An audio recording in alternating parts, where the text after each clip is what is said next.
Hi everyone. Well, I really hope you watched the orientation video that I posted, and I hope you've already begun to look at the announcements. So I'm going to post this in week one of Moodle, and this is just to sort of reiterate a couple of things I said in the orientation video, and to make sure you're really starting off in the right way. So one of the comments I got actually from my nephew, and he saw my orientation video that you all hopefully have seen by now, and he said, wow, that was kind of boring. So I hope this is not boring. I want to make sure that you understand what you're supposed to do as we get started in this course. So I'll try to be not boring and very brief. This one is going to be much shorter than the first one, which was around 15 minutes. This is going to be less than 5. I just want to get you started in week one. And to do, look, I am thrilled to have you here in this course, and you are going to do so well. I am looking forward to every project that each student is going to develop, every proposal you're going to develop. You're going to be great. And so I am here to guide you.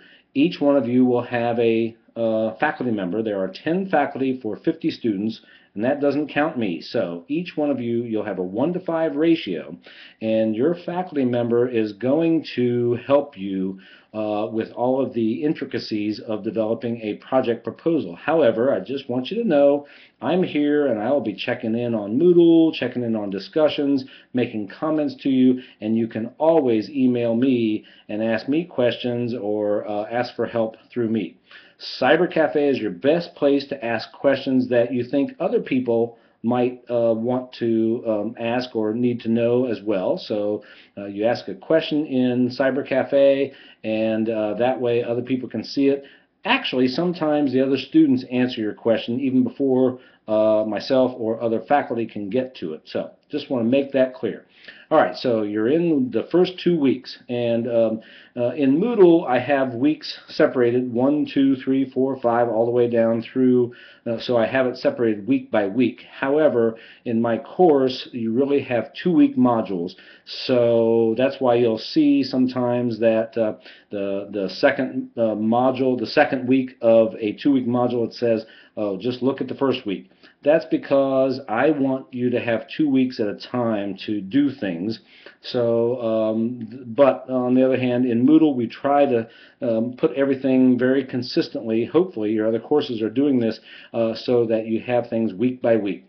So that's just something to clue you in that if there's a for instance, in week 1 or week 3, I don't know, whichever week, if there's a discussion question and it asks you to answer that question, and then it asks you to respond to 2 other students, you do that all in that week, and the following week it may say refer to week 1, week 3, whatever that is, then you don't have to worry about it. So I've tried so hard to make sure that we don't give you any extraneous work in this course so that you're focused on developing your project proposals. However, I do want you to give feedback to your other group members, and that's only 5 in each group. There's only 5 members for each group.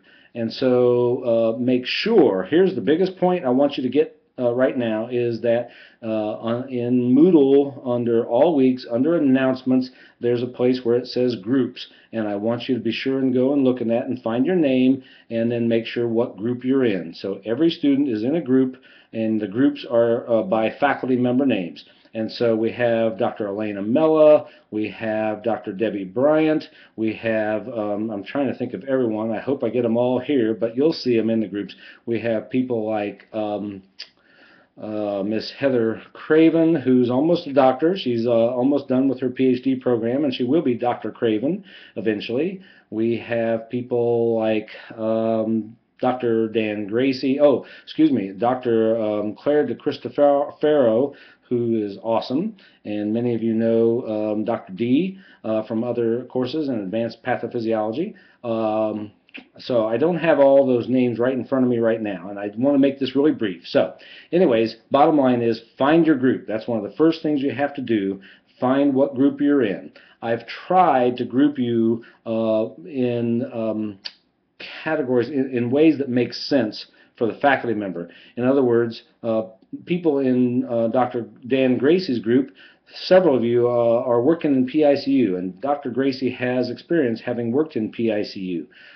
Dr. John Pagantalon is a critical care nurse specialist, and several of you are grouped in, I think everyone in Dr. Pagantalon's group is a critical care. They've talked about potential critical care projects.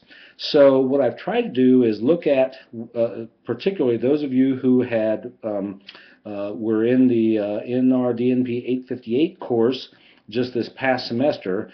I could see your state of the science papers. I had an idea of what I thought you were interested in. Now, that may change, and I understand that. However, that's how I try to group people, based on what I know about what your potential project is going to be and where you're going to be. So some of the groupings make perfect sense. Some are, I did the best I could do.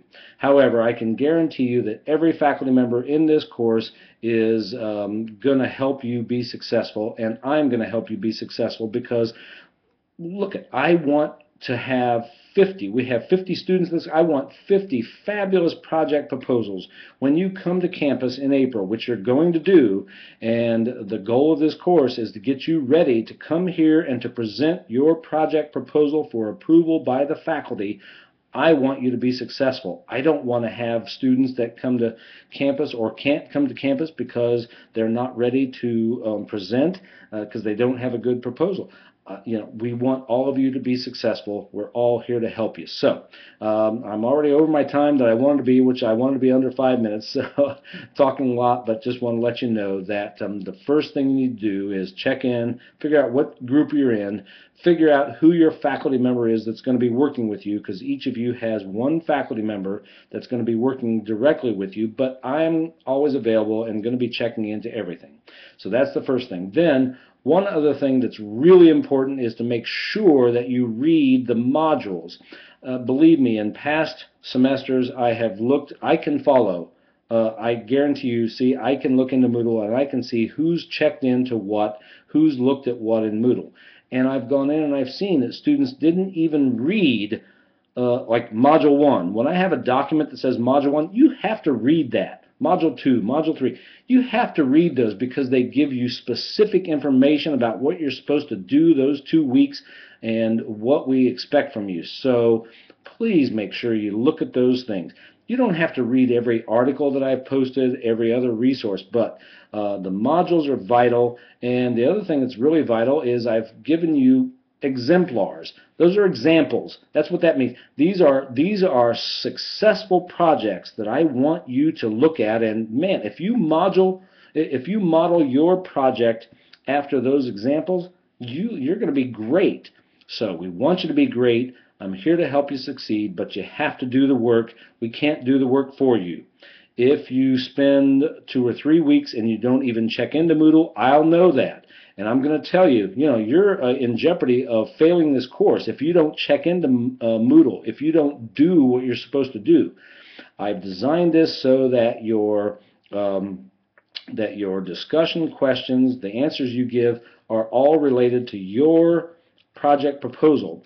Other than when we ask you to respond to a couple of other students, that's because sometimes you learn from the other students even more than you can learn from your faculty. So we want you to understand that you post something, then you respond to 2 other students in your group. It doesn't have to be through all 50. You have 5 people in each group.